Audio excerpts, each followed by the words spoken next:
रहीम ਇਹ ਪੰਜਵਾਂ ਹਫਤਾ ਸੀ ਜੀ ਜਿਵੇਂ ਬਾਜ਼ਾਰ ਦਾ ਔਰ ਕੁਝ ਦੋਸਤਾਂ ਨੂੰ ਮੈਂ ਖਸੂਸਨ ਨੇ ਕਹਿਣਾ ਚਾਹੁੰਦਾ ਵੀ ਕਈ ਦੋਸਤ ਨਾ ਕਈ ਸੋਚ ਲੈਂਦੇ ਵੀ ਪਤਾ ਨਹੀਂ ਅੱਜ ਉਹਨਾਂ ਨੇ ਲਗਾਉਣਾ ਜਾਂ ਨਹੀਂ ਲਗਾਉਣਾ।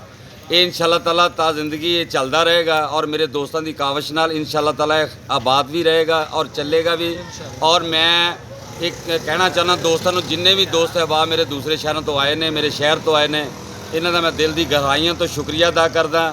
ਇਹਨਾਂ ਨੇ ਬਹੁਤ ਤਾਵਨ ਕੀਤਾ और अल्हम्दुलिल्लाह दूसरे शहरों तो पार्टियां आईयां और उन्होंने गड्डियां भी माशाल्लाह बहुत ज़्यादा खरीदियां और इंशाअल्लाह ताला मैनू उम्मीद आ आइंदा जिमें इस तो भी बढ़ चढ़ के सारे दोस्त हिस्सा लैणगे।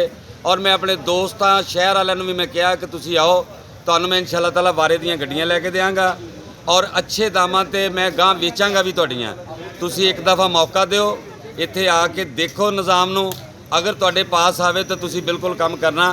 बाकी मैं सारे अपने दोस्त अहबाब खास कर हाफिज़ इलियास मेरे भाई ने मीरा मोटर वाले, उन्होंने मैं बहुत शुक्रिया अदा करदा जो कि मैनू पूरा तावन करते हैं मेरे इस बाज़ार दे विच। और बाकी मेरे दोस्त अहबाब भी अलहमदुलिल्लाह मैनू भरपूर तावन करते हैं, लेकिन इन्हां दा खसूसन मेरे नाल बहुत प्यार आ और मेरे नाल तावन करते और मैं इन्हां दा शुक्रिया अदा करदा। टाइम के बारे कुछ कहना चाहते हो कि दोस्त लेट आउंदे आ या जी बिल्कुल है, इन्हों 3 बजे सारे दोस्त अहबाब नूं आ जाना चाहिए जी, जो कि मैं 3:30 बजे इहदा अपना आगाज़ कर लिया करा और 10 10:30 11 बजे खैरबाद कह दिया करिए।